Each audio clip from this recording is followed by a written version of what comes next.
Welcome to Tree Talking Time, where we talk all things tree dogs, from the smallest fights to the largest hounds, treating squirrels to bears and everything in between. And from time to time, we might even run a little fast game.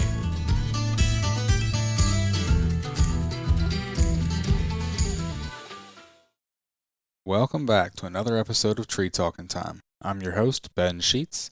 Just want to do a quick intro here. This episode is a two-parter. We talked to two different guys, cold called both of them, and kind of caught them off guard, but they both were great about talking about their dogs. We're talking big game hunting with Stevens curs. Both these guys have a lot of experience, over 20 years each. Talking to Don Paige in Idaho and Glen Gray in Montana. Both awesome guys, both older guys that have a ton of experience hunting before they ever got Stevens, and how they switched to them after hunting with them. Hope you enjoy. Yeah, I've had them for about between 20 and 25 years, and they're a good bear dog, and they're a good mountain lion dog, and they're a good bobcat dog and a coon dog. Okay. And they're just a real nice little dog, I think. Mm-hmm. Now, where did you get your initial Stevens? Pardon? Where did you get your first ones? Let's see. From a guy back in Tennessee, Stacy Anderson. Okay. Mm-hmm. Now, he brought me a pup out. Did you get a lot of dogs through the years, or did you breed most of your own dog through the years? I'm hard of hearing. You'll have to slow down a little bit. Okay. Through the years, as you were hunting, did you buy a lot of dogs, or did you just breed your own dogs? I just bred my own. Okay. So I didn't buy no dogs. Yeah, Stacy, he bought. No, I'll take that back. The first one I ever got, as I read about these little dogs, and I called a guy down in Junior Settles, and he said, I said I'd like to try one of them as send one out here, and he said, well, I'm going to raise a litter here, and I'll save you one. So my mother was still living back in the Ozarks. That's where I was raised. Okay. And I went back there, and I called him, and he said, I got you a pup here. So I brought her out here, and she lived to be 16, and without a doubt, she's the best little bear dog I ever owned. Wow. And she only weighed about between 30 and 35 pounds. A lot of grit? A lot of grit. She got hurt 3 times. I didn't think she would make it, but I babied her through it, and she made it, and she lived to be 16. That's pretty good for a gritty bear dog. But what's that? I said that's pretty good for a gritty bear dog. Yeah. Well, she like I say, she was hurt 3 different times, but you're going to find that in any strain of a hound or a cur. Mm-hmm. You're going to find there's some gritty ones in that bunch. Then you're going to find some that ain't so gritty. Now, I expect there's some of these Stevens cur that's not gritty. I don't know about that. But the ones I bred myself, they were gutty. Mm-hmm. I mean, not to a killing point, although I had one killed. Now, I don't know if the bear killed him or a wolf. Okay. But one of them did, and I would say the bear did if I was guessing. Okay. So you said you've had them for 25 years. Yeah. So you got your dogs, what, mid-90s then? Yeah. Uh-huh. What were you hunting before that? Where are you living? Who am I talking to? I live in Pennsylvania. Oh, I see. Uh-huh. Sure. But I bear hunt a little bit in West Virginia and Virginia, and so I've been just looking at different curs that guys that run on big game, and I was talking to a guy from California, and he talked to you recently, and so he gave me your name and number. Yeah. Yeah, they're a good little dog. I've had hounds all my life, and my granddad had them, and dad had them. I was raised with them back in the Ozarks, but I switched over, like I say, between 20 and 25 years ago to these little curs because I think they're a fast little dog. Most of them, they run good. They run to catch. Yeah. And some of them, I like the dog about 40 pounds. Now, I've had some here that only weighed 30 pounds, Yeah. but I like that size of dog. To me, 30, 35 pounds, 35, little, 30 is too light, but then, but that little dog I got, that little one, I called her Debbie, and boy, I'll tell you what, she was a good little dog. And they make a hell of a good mountain lion dog. Cougar dog, bobcat. Yeah, they do. Now, do you find... And you would be surprised the nose they got on them. That's what I was just about to ask. I don't know how Hugh Stevens ever put that kind of nose on them, but they really surprised me. You know, they sure did. Yeah, that's what I was just about to ask, is what kind of nose they have. Because most curs, you know, tend to be known for having a hotter nose and not really being well known for running cold tracks. See, I had a couple of mountain curs before, but they didn't suit me. Okay. They didn't suit me at all. But these dogs, these Stevens cur, and I'll tell you, there's a guy up and lives in Montana. I lived up in Montana for 16 years, hunted with him a lot. But his name is Glen Gray, and you can call him up. He got a couple, 3 from me, and he's had them now for about, I don't know, 18, 20 years, a long time. Yeah. About as long as I have. But he runs nothing but mountain lion. And, well, he comes out here and hunts with me on bear. Gotcha. But that's his main, is cougar. Yeah. And bobcat. But not too much bobcats. Well, he trees one when he runs across the track. See, the cat hunting is the winter time or so on. That's our sport in the winter time. Yeah. In the summertime, it's bears. Yeah. See, we're a little different here. We run bears in the summer through the winter and into December. Yeah. Well, we run them up till they go in, you know, and they're in hibernation for a while. And then we switch right over to cats. We run bobcats and coons and mountain lion through the winter, you know. And, boy, you'd really be surprised at the nose they got on them.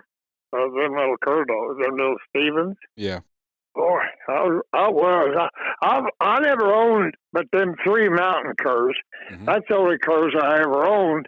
I thought a cur dog was just an old mixed up dog, didn't mount too much because, you know, the cur name don't help them much. And especially, you know, that's what they were. That's what they were 60, 70 years ago. Well, I guess a little longer than that. More like 80 years ago. Yeah. But, boy, they really bred them up, you know, good. They're a good little dog, I think. I like them, you know.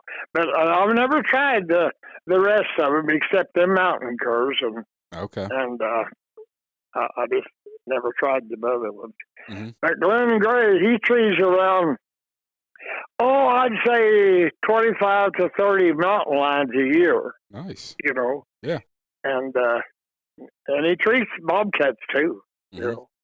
And you can talk to him about him. We was talking one day, and he said, you know, I believe them little dogs, he's run these cats for the last, years and years. He said, I believe them little dogs has got a better nose than any hound I ever had. Really? Now, you can talk to him about that, you know. Oh, but that's what he told me. Yeah. He said, I don't think I ever had a hound that had the nose these little dogs. Very interesting. I mean, them little buggers will put them on an old cold track and they'll grub it out and get it going, you know, tree it, you know. And that's what I like about them. Now, did you find most of your dogs preferred bear or cats, one or the other? You know, I don't really know. That's a hard question for me. They do pretty good on both of them, but I just couldn't hardly say, you know. They do, you know. Okay. I just hate to say one way or the other, but they do pretty good on both animals, you know. Yeah. Now, did you keep a pretty big pack of them? Pardon? Did you keep a pretty big pack of them, or just a couple? Well, on a bear, you need 4 or 5 dogs. Because a lot of bears will they'll be up on the ground and they won't climb. Yeah. And they'll just walk and fight. And these dogs, they'll stay, 2.5, maybe 3 hours on one. But some will climb after about 30 minutes or an hour. But after you get an old bear, the old ornery booger that won't, he ain't going to climb at all. Yeah. And what I like about these little dogs, a lot of hounds will stay for 8 and 10, 12, 14 hours on that walking bear. But these little dogs will stay for about 2 or 3 hours and they're out of there. Okay. I like that. Gotcha. Yeah, I do. Because when them other dogs, the hounds, all they're doing is just walking behind that bear barking at it, And they keep you out there 12, 14 hours, and then they're laid up for a couple of 3 days. You can't out them. But these little dogs ain't like that. After about 2 or 3 hours, they're out of there. Yeah. And I like that. How old are you, Don? I'm 90. 90. You still hunting? Yeah. My grandson, he's at my old camp that I had for years up here. And he's got.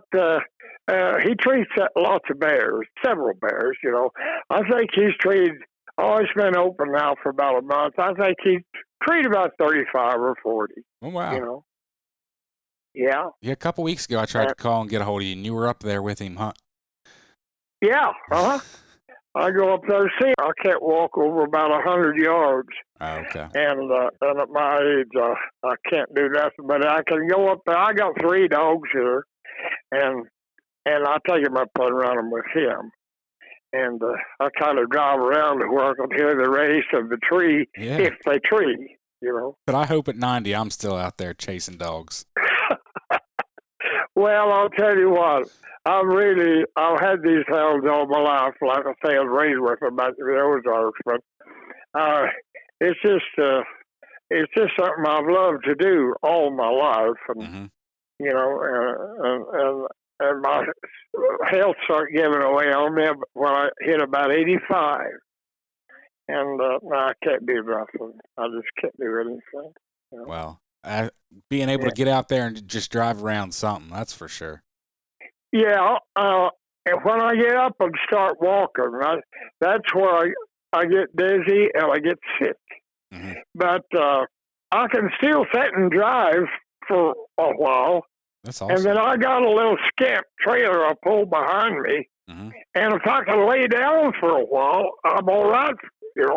I'm good for an hour or so. Okay. So I take that little trailer, pull it behind me, and then when I get sick or something, I just pull over and lay up for about an hour. There you go. Yeah. That's about the only way I can work it. Got to do what you got to do to get out there. I'll tell you, the guy that breeds these dogs? Who's that? Jim Crump. Jim Crump. Where's he from? Tennessee. Okay. No, Kentucky. I'm sorry. Gotcha. He come out and hunted with me.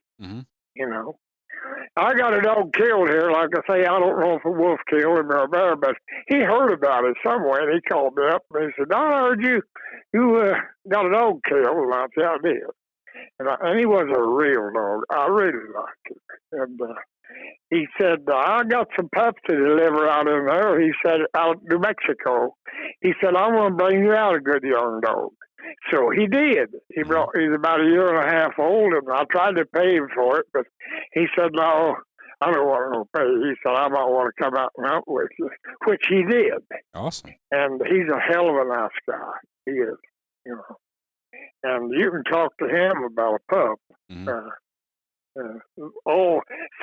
A guy in the name of Mark Wilson, he used to breed these little Stevens, and him and his wife got a divorce. So some way Jim Crump took over Mark's breeding deal. Okay. And I'll tell you, Mark bred some pretty gutty little dogs. He did. And I think Crump probably is breeding the same way he breeds. I don't know about that, but he's a guy that you want to talk to get, if you want to get started in it. I don't ever have any pups in here. Okay. You done that? Yeah. Yeah, I'm done with that. I don't blame you. It's a lot of work. Yeah. Yeah, it is. I kind of enjoyed it, though, really, raising little puppies. I never gave her many. Mm-hmm. I breed an old female once a year or twice a year. So if I needed a pup, and I'd usually keep a couple and then give the others away or something to a good hunter. I'd rather give a hunter a pup and sell them to somebody that won't ever hunt them. I'm right there with you. Yeah, yeah. But I wish I could help you on a pup. But you like Jim Crumpy. I believe he's an honest guy. He's got a church down there in Kentucky, and like I say, he come out and hunted with me, and he's a nice guy. I like him. Yeah. You got any good stories? Do what now? I said, do you have any good stories? Yeah. I've here one after I got these little dogs. I knew I was treating several bears, 60, 70 a year. And I thought one year we were here 3 or 4 years ago, I thought, I had 7 of them little boogers. And boy, they were trained. And I treated 111 in one season. Nice. It's pretty good. It sounds like a bragging remark. I don't mean it to be that way. I just tell you that. I knew I was trading. I was trading 70 and 80 and 90, but I had never got to 100. Yeah. But I did then. Yeah. What kind of hounds did you run? Oh, I run plots and walkers, and just ever what I thought was if I needed a pup or two, it was a walker or a plot or a bluetick. I wasn't really particular about it. Okay. And I found that in these hounds, some guy wouldn't have a bluetick, some wouldn't have a walker. You know how that goes. Mm-hmm. Well, there ain't much difference in all them dogs except for their color. Yep.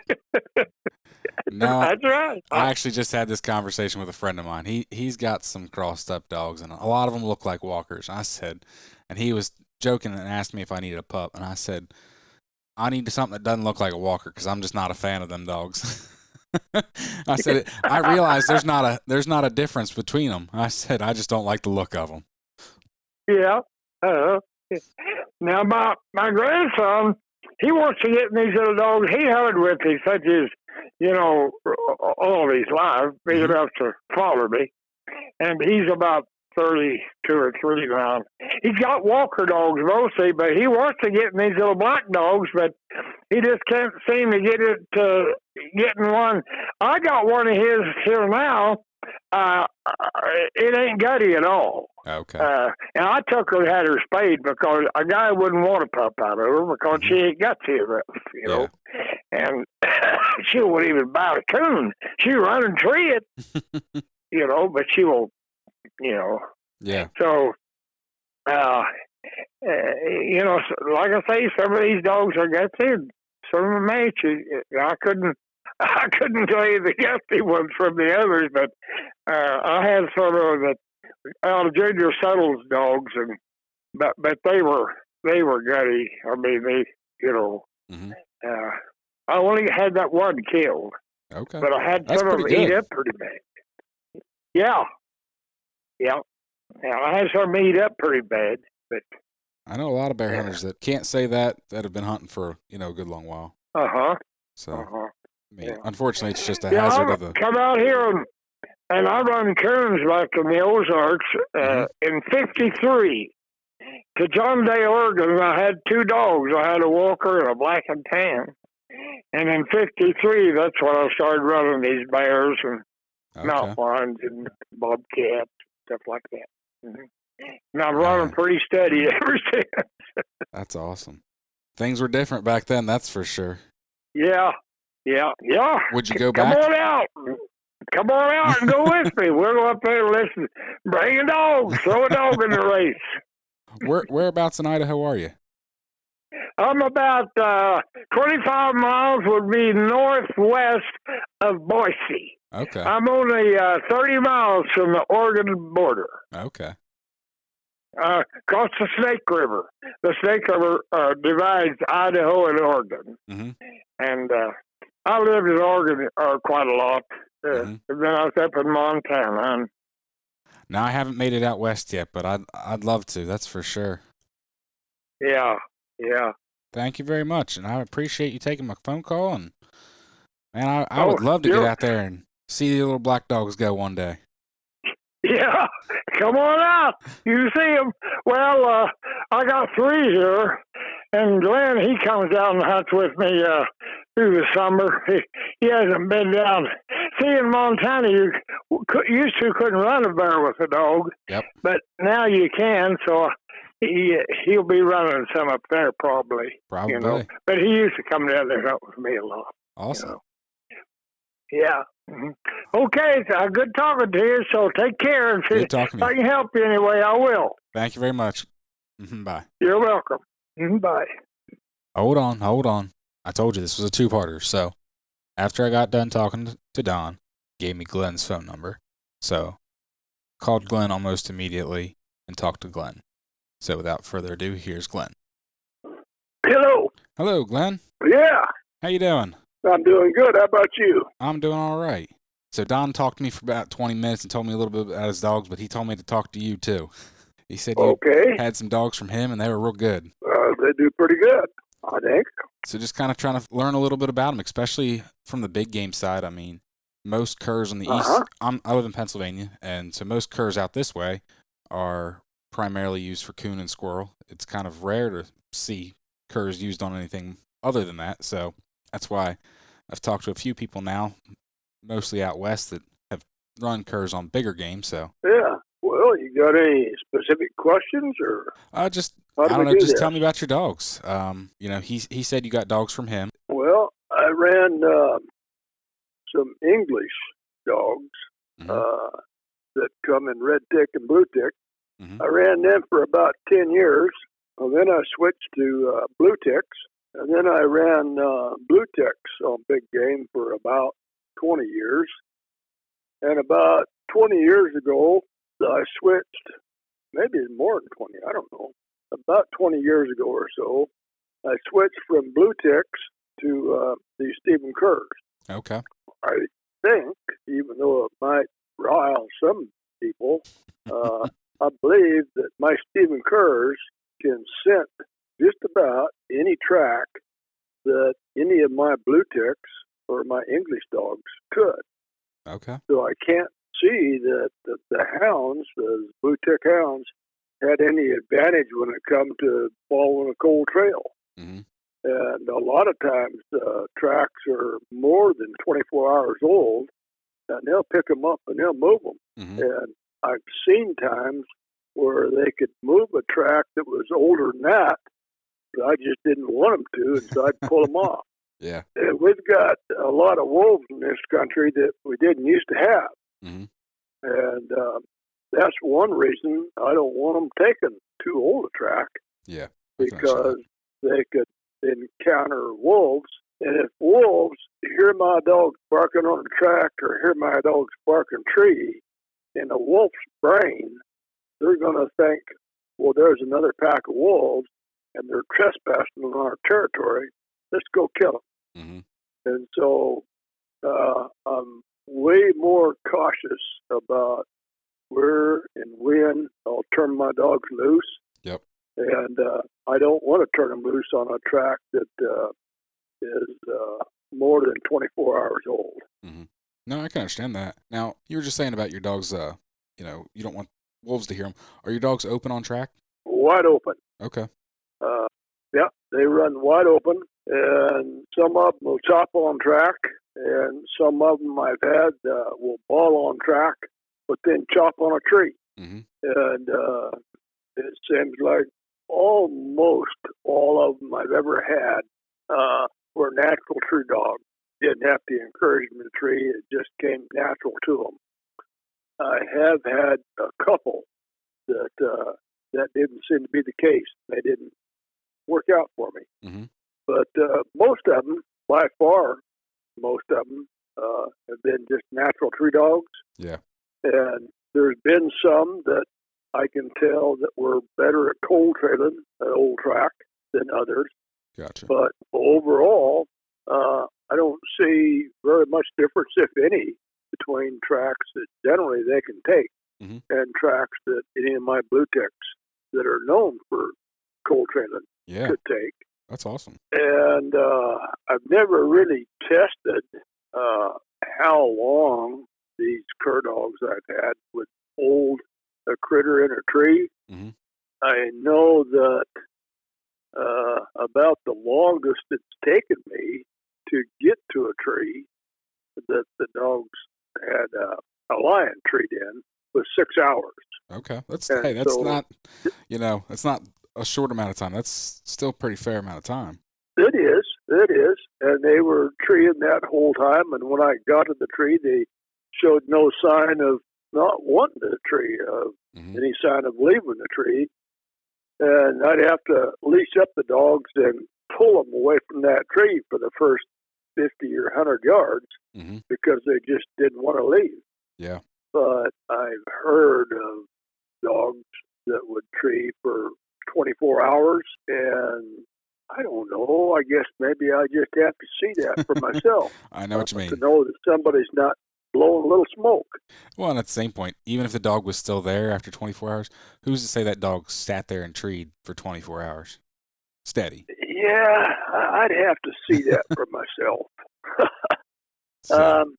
But generally, they're going to hold a tree for about as long as it takes me to get there. And about the longest they've really been tested has only been about 6 hours. And they just showed no indication to quit at that point. Awesome. So that made me happy. I run mostly lions. I run quite a few bobcats. Okay. Bobcats don't leave near as much scent. They tend not to walk in as straight a line. They do a lot of doodadding and curling around and walking back on their own track and making circles and crossing the track. And so they're a little trickier for the dogs to run, but I've treated hundreds of them, and they do a good job on them. Nice. But sometimes they'll get on a bobcat, and maybe it's related to the train, or maybe it's related to the attitude of the bobcat. But there's been some that I've had jumped, and they just weren't able to get them in a tree. Okay. But that's not usually the case. Usually they get a bobcat up, and they'll hold him there until I finally catch up to him. That's the one thing that baffles me. It's like bobcats in the Rockies and the West Coast versus bobcats in the South and the East Coast.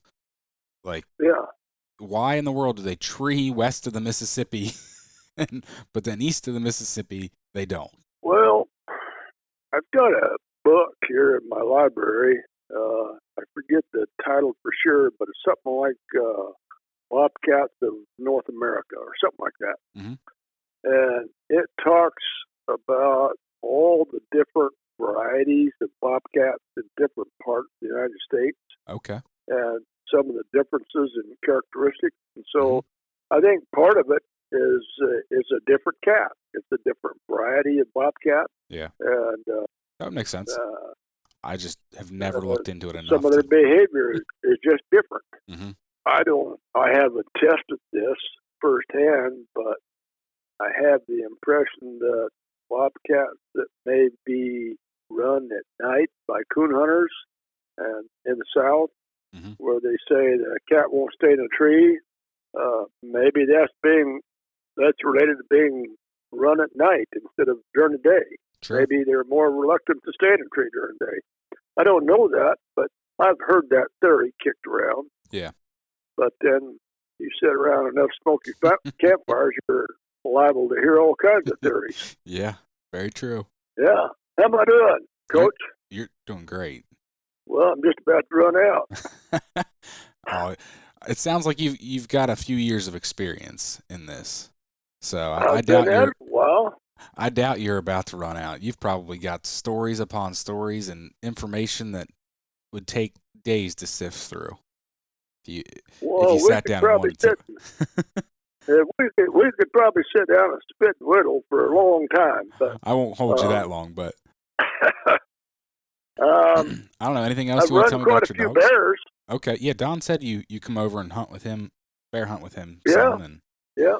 he figured you'd probably be running some right now that you got a season over there in Montana. Well, yeah, we do. But they've limited the areas that you can run bobcats in, even though they've made it legal to do that in Montana. Mm-hmm. And so there's a very limited area where you can do that. And they've excluded everything in northwest, or really western Montana, in what they refer to as their grizzly corridor recovery area. Oh, my. And I'm not quite sure what their concern is. Certainly these little 30-pound dogs are not going to hurt a grizzly bear. But they're not allowing us to run anywhere in western Montana within the grizzly bear recovery corridor. And so they've got an area that's about 150 miles from me. Okay. That I can run down in and camp out for a few days and run some bear. And this is the first year, and I think it might be a trial, and hopefully they'll broaden the number of areas that you can run them in, and definitely. also lengthen out the season. Mm-hmm. But right now it's only open until June 16th. Okay. And some of the bears don't even come out of their hibernation and start moving around very much until the middle of May. And so, really, they only gave us about a month. Yeah. And I did go over a couple of weeks ago, and it was still too early, and I was running into patches of snow, and I wasn't seeing signs of bear. And in 3 days, the dogs really only had one strike. Gotcha. And we weren't able to get that bear put up. But my dogs don't have as much experience running bear as Don Paige. Yeah. Well, that's understandable. And I used to really enjoy camping out with Don and trading stories and enjoying running bear. And that's different than running cat. It's a different game. Mm-hmm. I thoroughly enjoy it. Have you ever gotten any dogs from anyone other than Don, or just did you get your initial dogs from Don? And well, I didn't get my initial dogs from Don. Oh, okay. I went over and hunted with Don when I still had blueticks. Mm-hmm. And after I saw how bad Don's little cur dogs were out running my blueticks, it hurt my feelings. And I tried to buy a dog from Don, and he wouldn't sell it. So then I tried groveling, and he wasn't bending. And I tried to bribe him, to expose information I knew about him. But he wouldn't let go of any of his dogs, and he had a half dozen, and some of them were young dogs.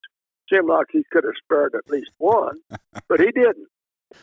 But he had a friend over in Kentucky named Kentucky? No, he's from Tennessee.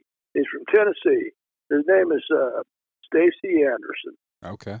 And he was a friend of Don's. And Don had mentioned to Stacy that I was looking for Stevens cur to try. So one day Stacy gave me a call and said he had a litter of pups, and he'd heard I might be interested in trying one. And I told him, yeah, I would. And he said, well, I'll send you two. And so he shipped me two dogs and never charged me anything. Oh, wow. Except I, of course, paid for the shipping. Mm-hmm. And both of those dogs just turned out and did great. And I just phased out my blue ticks, and I've been running curs ever since. Okay. And I have gotten some dogs from Don. I've also gotten dogs from a man over in Kentucky. And right now I have 4, and I'm pretty satisfied. Nice. Now, do you ever breed your own, or do you just get pups when you need them from others?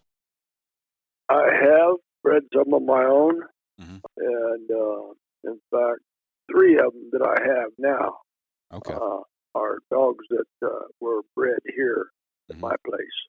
Now, what size are your dogs? The size that I prefer is about 30 to 35 pounds. Okay. But I have had one dog that went as much as 50 pounds. Mm-hmm. And that's quite a bit bigger than what I prefer. Yeah. But, if that dog is doing the job and shining while he's doing that job, he can still eat my feed. Yep. Even though he's a bigger dog than what I prefer. And I have had dogs as small as 20 pounds. Oh, wow. And sometimes I think it's a little harder for a 20-pound dog to get quite enough leg to keep up in a race. Yeah. And it seems like if those dogs are running 30 to 35 pounds, they've got speed and they've got speed to burn, and they can run with about anything out there. But being that size, they also have a lot more agility. They're just quicker on their feet. If they're fighting big game, and it's important not to get caught. Yeah. They can move backwards almost as fast as they can move forward, and I like that agility that those smaller dogs have. No, I definitely understand that. And I also, 30 is a bit smaller than I like. I like a 40-ish pound dog, but I understand. I don't need a 100-pound dog to tree a coon or a bear. No, I don't think you do either. I know some people that there have was them, a time in my life, I thought the quality of the hunt just wasn't the same if you didn't have a big, long-eared bluetick that had a big bugle mouth with a little quiver on the end of it. But I think that I outgrew that. And right now, these dogs just run wide open. They don't sound like blueticks, and that's okay with me. Yeah. They get the job done, and they get the job done in a hurry, and that makes me smile. Yeah. Do you think your races got shorter when you got the curs versus the hounds? Oh, I think the lion races haven't really changed. Mm-hmm. I think for the most part, those dogs are cold trailing 90% of the time. Yeah. And then they get that cat jumped, and that cat can't just stay out in front of them, and he's going to have to take a tree. Yeah. And so I can't see that it's changed those races much. I think they might have shortened up some bobcat races, and I think they shortened up some bear races. Okay. I've hunted with guys that took pride in their dogs running a bear for hours and hours all night and picking them up the next day, and they're still walking down the track, booing on it. Mm-hmm. But they're not really putting pressure on after the first couple hours. And so It seems like if they put all the pressure they can muster for a couple hours, and that bear didn't take a tree, well, then that bear is probably not going to take a tree the rest of the night. Yeah. But, yeah, I think they probably shortened up a few bear races and shortened up a few bobcat races. Mm-hmm. Interesting. That's saying something that you've went and switched from hounds to some little black Stevens, huh? They must have impressed you. Yeah, I switched over about 20 to 25 years ago, something like that. Okay. And I haven't fed a hound since. Now, can you recall just a good hunt and a good story about your Stevens? I'm not sure where to start. Last year, I put the dogs on a bobcat track. It looked like a decent track, and it was down in the valley bottom. This bobcat was a long runner, and the dogs ran him up into the cliffs. And it seemed like to me that the agility that these little dogs have, they get around a little better in cliffs and don't tend to get rocked up as easy as hounds that I've had. But I did have one little female that I called Chigger, and she got in there in some cliffs and got hung up and wouldn't come out. And had radio. I had a GPS collar on her, but the battery went dead, and there was a hard snow. We got a couple of feet of snow after she was in there, and I tried to get into her a couple of times. And the third day, I went back in there, and on the third day, she had come out on her own, and I saw some tracks that I weren't sure if they were coyote tracks or if they were her tracks, but they were about the right size. And so I called a couple of times, and she answered me, and then in just a few minutes longer, she came right to me. Wow. But I was somewhat concerned for her being up at those cliffs. Mm-hmm. And while we were up in those cliffs getting the rest of the dogs out, we could hear wolves that had heard my dogs and moved in on them. Yeah. And I think the wolves finally smelled us or heard us, and they moved back out. But I had some concerns with those wolves might find her up in there. Yeah, definitely. The wolves didn't like open ground, gently rolling ground, and they tend to avoid real steep, cliffy, rocky country. Okay. They're just not adapted for that. Mm-hmm. And so I think that's what kept her out of the wolves' way. Yeah. But that was a little tense. Oh, I bet. Well, Glenn, I won't keep you. I really appreciate you taking the time to talk to me for a few minutes tonight. Well, I hope I helped whatever it is that you're trying to do. No, you really did. Thank you very much. And like I said, I really appreciate your time tonight. You can find me on Facebook and Instagram at Tree Talking Media. And until next time, keep them talking in the timber.